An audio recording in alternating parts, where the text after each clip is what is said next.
I'm entertaining. And if you're new here, thank you so much for stopping by. Don't forget to hit that subscribe button for me so you never miss a video. And if you enjoy the content, please give it a thumbs up. It really helps this channel grow. So let's get into it. So what I wanted to show you today, and I'll insert a picture here, is I had the thought of making your own card toppers, and this in particular is the Anna Griffin card toppers. So what I've done is gone into my Cricut design space, and back in the day when she had her Cricut cartridges releases, I bought the majority of them. So I went through and picked out all the flowers that I liked and had available, as well as like here's a feather and here's some like little swishes, and here is a ribbon. And then I went through and picked out, these were all the versions that you can write with your pen on your Cricut, and these are all the sentiments that she had in the different cartridges. And then I went ahead and made, with some of the shapes, different, I guess just sentiment shapes that you can put different things onto. So, and then I layered them. So for example, this one was one shape, and then I did the offset to create this shape. And then you can put your different sentiments that you like in here to create all these different versions. And then also, so like the traditional Anna Griffin toppers, a lot of times, and I'll put in another picture of one of her sets that she has available, and this is just from scrapbook.com. But you have different versions that you can do it, and a lot of times she has like a background that you can put underneath the sentiment like this, so that you had more of a layer, or if you wanted to put it up here or off to the side, or if you just wanted to take one of your a couple of your flowers and just put in the center, or one of your shapes over here and layer on top of it, or you can do without. But for this one, what I did was I got a rectangle shape out of your shapes. It was just the free one. So you get a rectangle, or I took a square and made it a rectangle. And then I went through the Anna Griffin write images, or I don't know if it was writing or print then cut.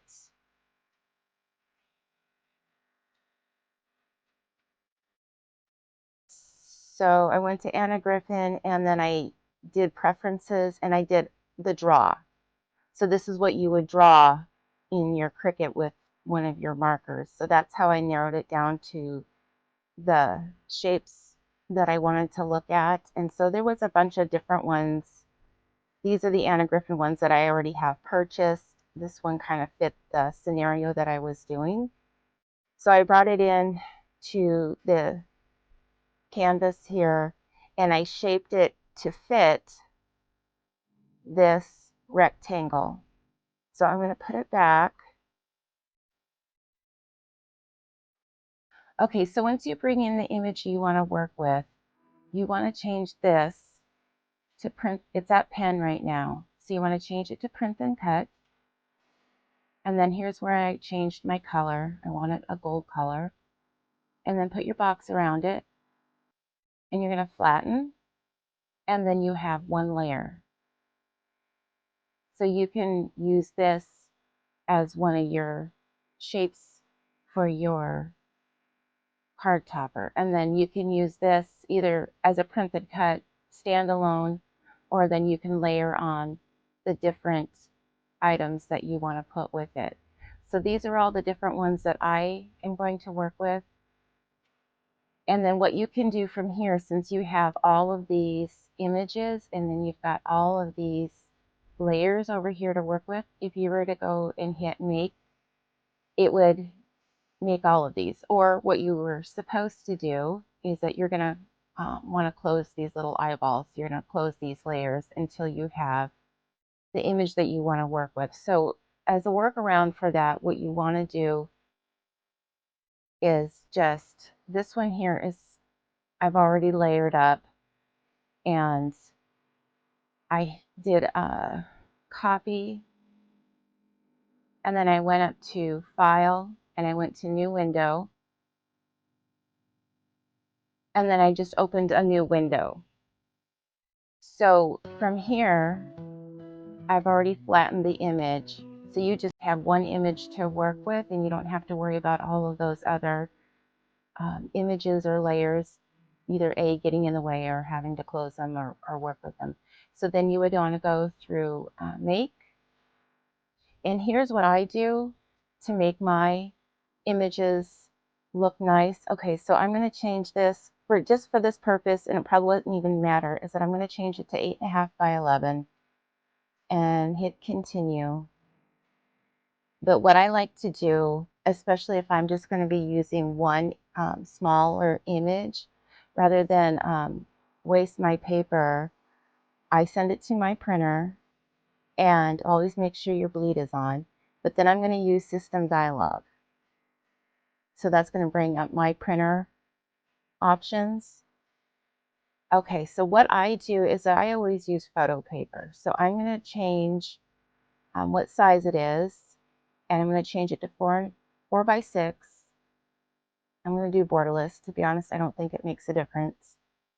And then for my particular printer, I need to feed from the rear tray, because that's going to have the tray that you can change sides, and it's just going to pull it in. You don't have to worry about what tray it's going to come from, or that you're going to pull in another piece of paper with it, or it's going to paper jam. And then you want to change it to best, and that'll give you the best quality image that it's going to print. So I have already done mine. I will show you the printed result, so I don't need to do it. But then I would just, for what I use for the photo paper, and I'll even put in a picture of the photo paper that I purchased, and I would get it at Walmart. Now what I have is leftover from a while back. I don't know what they have currently in stock, but I do use the medium cardstock setting, and that gives me a perfect cut. So you would just hit cardstock, put it in your Cricut machine, and then hit go. So I'm going to cancel out of this because I've already done it. So then you just have this image here to work with, and then you can always go back to all your different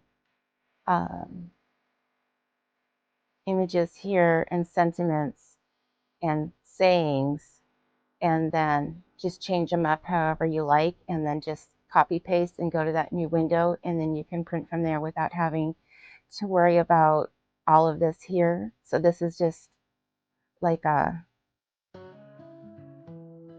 just a page with all of your images to work with, and then I saved it as my Anna Griffin toppers, and that way it's always here for you to use and go back to.